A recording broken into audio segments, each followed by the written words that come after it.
Welcome again to the Rod Logal Center for Justice and the Face of Vulnerability.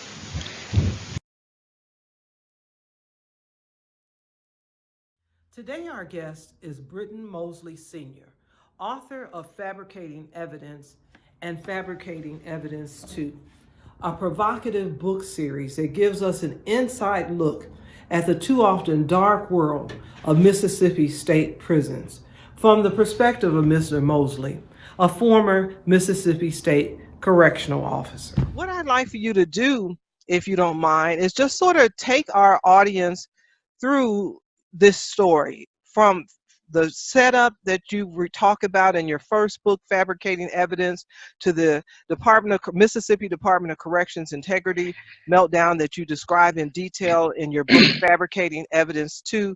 I'm just going to let you, however you want to address those topics, but if you could just sort of take our audience through what happened and what brought you to pen these publications.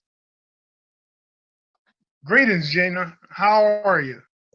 Just fine. I'm Britton Mosley Sr., and in September of 1991, after completing academy training for the Mississippi Department of Correction, I started working at one of the three main prisons that they have in Mississippi. The one that I started working out was in Leakesville, Mississippi. It's called South Mississippi Correction Facility. And it was a very unique experience for me. I'm coming from a shipbuilding background, so this was a very new field for me, and I was looking forward to this new challenge. Shipbuilding, what was that about? Yes.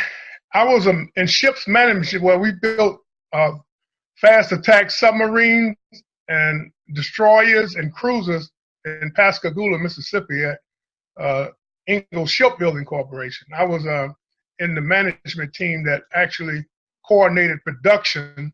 And so the background I came out of was a very policy-oriented, very detailed. So when I came to the correction, I brought that experience with me. I worked 10 years in that field, so everything we did was documented and very detailed. I'm a very detail-oriented person. And so this was altogether a new experience for me, because it was just the opposite of what I was accustomed to. And I started out. What do you mean by that? Just the opposite? Well, a lot of the people wasn't familiar with the operation. The Department of Correction, when I started, they had 466 standard operating procedures that varies in just about covers just about every aspect of the operation of the correction facility. And I started out. I'm a very reading. I love to read books. I love to read policies. So when you start out as a trainee, you always get put on the back shift. So I was working the midnight shift, and between security checks, I would always brush up on the policies and the procedures. So, because I always wanted to make sure that I'm in compliance with what the written procedures were. And when I found that a lot of the staff there, especially management, they weren't even familiar with a lot of the SOPs, as we call them. That's the standard operating procedures? That's correct. Okay. And I'm finding myself, after maybe a couple of months, I was more familiar with the policies than a lot of my superiors were. And I found it very alarming. I spoke with a lot of the personnel and was telling that people were violating policies. So we get caught up in something, it's gonna run into serious trouble. And one of the policies was about that you're supposed to report any misconduct, wrongdoing, or corruption to your superiors. Mm-hmm. And when I would have fellow officers violating these policies, I would confront them with it, which was very, it happened continuously all the time, really. And so after being confronting my superiors with a lot of, people started a smear campaign against me, you know, like I was a inmate lover and wasn't part of the team. So I became a target at an early stage because that's the only way I know how to operate is by SOPs. That's what my background is. So And let me ask you this. So when you were reporting the guards' violation of procedure, did it relate to their treatment of the inmates primarily? definitely, Okay. it was two officers there. By this being a midnight shift, what none of the administration was there. It was just a watch commander and correctional officers. And these two particular officers would come around, and I didn't know what was going on at first, but they would want to come. They had a list in their hand of inmates, like it reminded me of the old Jim Crow days. They would come and wanted to take an inmate, said they had to counsel with him, but they didn't want you to enter it in the log that they came in the unit. So I opposed of it, and they didn't want to see. Anytime you move an inmate out of the unit, you have to change the count. So say if the count is 400 inmates, if somebody come and got the proper paperwork to get an inmate, they have to enter it in the log that you're at 399 inmates, and the inmate exit the building, naming our officers that they was escorted by. But these guys was rogue, and I opposed it. Because I found out what they was doing. They was taking inmates up there and torturing them because of something that they had done on the day shift that was turned over to them at night shift because they had a more free hand to do a lot of corrupt stuff. Okay, now what year is this? I'm not sure if we made that clear. This was in 1991. So I worked there from 91 to 1998. Okay. At South Mississippi Correctional Facility.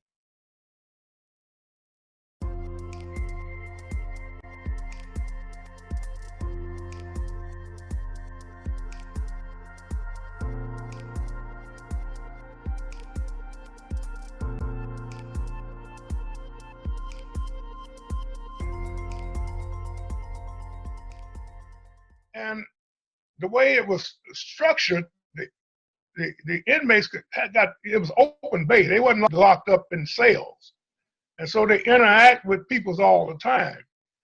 And some of the ladies would tell their husband or boyfriend that an inmate was flirting with them, and they would come around like a vigilante at night and take these guys up to the gym and beat them. And then the next morning, when they go to complain about it, they would say it's nowhere in the log that anybody came in this building and took you out.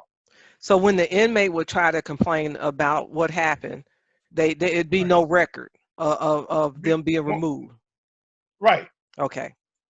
And I rejected it, so I became a target. I told them, no, if you don't have, where would you be taking an inmate at midnight? They're not scheduled to go to the doctor, all administration down. And if you bring me this proper paperwork to change of custody where I release this inmate, that's the way you're supposed to do it. Yes. You're supposed to release the inmate in the custody of somebody else, and that way you can track the inmate. And so they came after me because they tried to smear the things that I was doing, making allegations like I was bringing drugs into the inmates and was doing all kind of things corrupt. And this is your fellow correctional officers who are making these allegations? Right. Were they people on your same level or above you? There was some on my same level, but there's some that was above me, you know.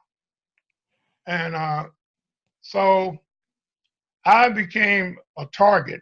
Okay. One particular night, I had yard officer duty, and I saw a fire in the recreation area on Unit 10.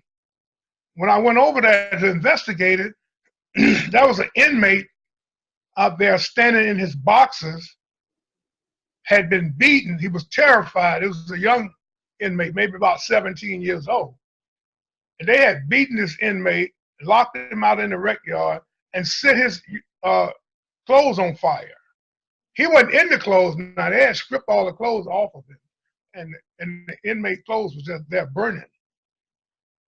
And he told me who the officers were.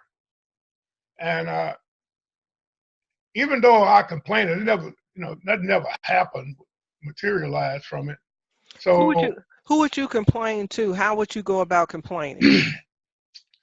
I would complain to the watch commander and also to the assistant superintendent, and I would write an incident report, but nobody never did respond to it. Instead, they came after me. Okay. And so I had a reputation. They was beating inmates because they wasn't saying yes, sir, and no, sir, and all this kind of thing. And what happened was these inmates that was in prison, they was like millenniums and those younger guys. They wasn't raised in the Jim Crow era. They wouldn't say yes, sir, and no, sir out of disrespect, but that's just the way the times were, Okay. And but these guys that was there, they was trying, I could see it, but the young guys didn't. They was trying to implement the Willie Lynch doctrine, basically, and they was making these guys do things that they didn't understand why they was doing it. They would be right, and they try to defend themselves. They was getting beaten, severely beaten, and I complained it, and so after a while, I was removed from the units, was placed out on a work detail where I took the inmates out on work detail and was all together working as a zone officer. Zone officer, I worked inside of the way this building was structured. They had two zones, A and B zone, with 200 inmates on both sides, open bay. So when I got to this other duty post, I didn't go on the unit anymore. I just went and picked up inmates from outside of the gate. And this particular day in September of '96, when I went to get my inmates, an officer that I didn't know, because he was a newly hired officer, and an inmate that I knew from when I worked on the compound. And he wanted to, this officer was a young officer, asked me, what does it take to bring personal hygiene items in to an inmate? I said, well, first of all, you got to clear it with the watch commander and get his approval. But if this inmate that he was talking about worked for him, there was no way that I interact with the inmate or would go on the compound. And I was never implied that I was going to have any part in it. So later on that same day, I saw this same officer, and he asked me, was I leaving for the day? So I come to find out this was a plot to get me off the compound. So I had to take a vehicle and drive and pick up an inmate that was on detail that claimed was injured while he was working on a project there. So when I brought this inmate back to the compound and took him to the infirmary, I went back to my duty post, and my sergeant that was waiting on me to come and relieve him told me that an officer left this little black attaché case with him to give to you, and you knew what to do with it. And he said, but the guy was acting very suspicious. I would search it, man. I said, oh, most definitely. And by the time, this is all in like a 5-minute time frame, another officer came in, and I said, his name was Officer James. I said, come and help me shake down this package that somebody left here. And this inmate that he was implying that he was going to bring these personal hygiene items to was an inmate about 6'5" and weighed about 300 pounds. And so when I opened the attaché case out, there was a size 8 shower shoe. And this guy wears about a 14 or 15. It was pink moisturized hair tonic, and the inmate was bald headed, and it was it's a big container of baby powder. And when I pulled the baby powder out, there was 2 packages with marijuana in it, wrapped in black tape. And so this policy of having it wrapped in black tape, that's the way they train the canine dogs. They wrap the marijuana up like that so the dogs won't tear into it. And so this dope was definitely dope that belongs to the Department of Correction. And so I immediately called the watch commander and told him what was happening. And be mindful that my 2 superiors, they work 8-hour shifts, and they get off at 3 o'clock, and I got off at 4 o'clock. And they usually park their vehicle directly in front of the building, but that particular day, it was no different than ordinary. You know, come there. I came back about 3:15, and their vehicles wasn't in front of the thing, and everybody was just business as usual. But as I walked down to the side of the building, and their office was locked and the lights was cut off.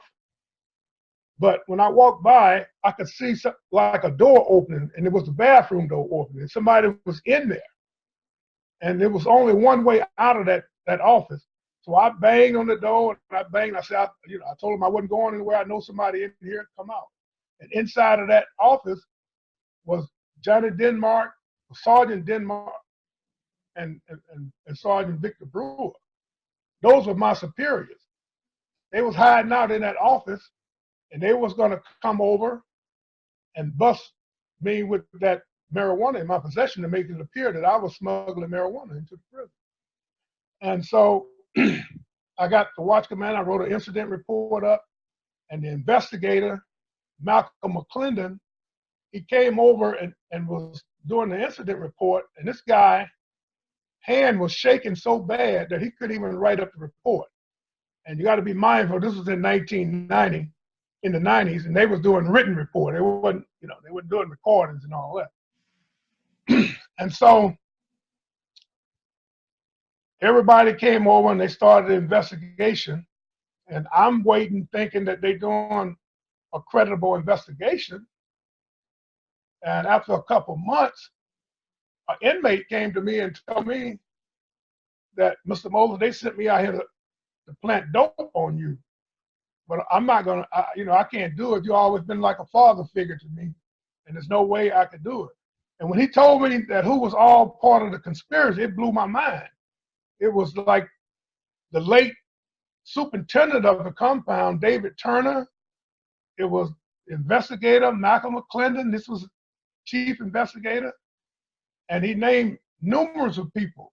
And they told him that they was going to give him $100 to see what I bring some dope in. But if I didn't, they was going to give him some dope to plant in my office, and they were going to let him out of prison early. And after this, I requested an investigation from my representative, Gene Taylor, for an FBI federal investigation. And they did indeed start an investigation. So they sent a FBI guy named Linton Rice. And when he interviewed me in front of the prison as he was writing down on a legal pad, and I was telling him about Malcolm McClendon, and when I made the allegations about Malcolm McClendon, he abruptly ended the interview and told me that Malcolm McClendon wouldn't do anything like that. And I found out later that him and Malcolm McClendon was in the highway patrol together. And when they retired from the highway patrol, this guy went to the FBI, and Malcolm McClendon came and worked for the Department of Correction. And so I contacted the director of the FBI and told him he needs to send another investigator because this guy was doing a compromised investigation. It's a conflict of interest because one of his friends probably was implemented in this. And so sure enough, they did send another FBI agent named Nydecker. And so he came by my house and interviewed me and several co-workers. And after maybe a couple of months of investigation, when he completed his investigation, he sent it to Washington to be analyzed to determine whether or not they're going to bring criminal charges. But as I got a copy of that report that he sent in, he said I didn't name any individuals, that I just made a blanket statement that my co-workers tried to plant drugs on me. And I clearly identified everybody.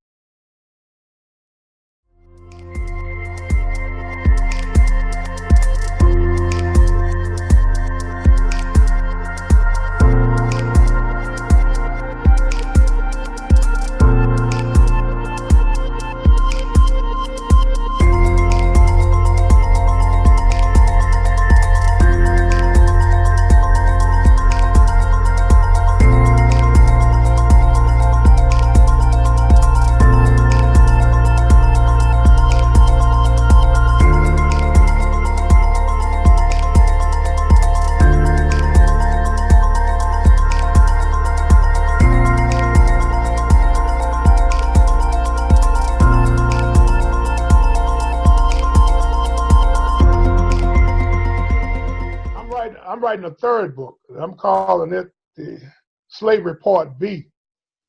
What I witnessed while working in that prison, as I look back, was a resurrection of slavery, but it was just more sophisticated and it was legal, just like the original slavery was legal.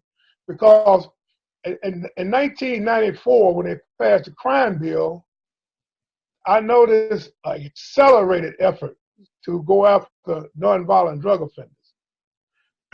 And they warehoused a bunch of inmates, black males, on drug charges at Parchman, and that crime bill allowed them to file for funding to justify building prisons. Like I say, in 2001, they built 11 regional prisons. I don't think they built a single school in Mississippi at that time. And what they was targeting nonviolent drug offenders, because having a nonviolent offense, you can work in the neighborhood. And so what they was doing, these guys was working in all these little small municipalities doing work that normally they paid people. Until next time, be safe, do good, and ponder how much one depends on the other.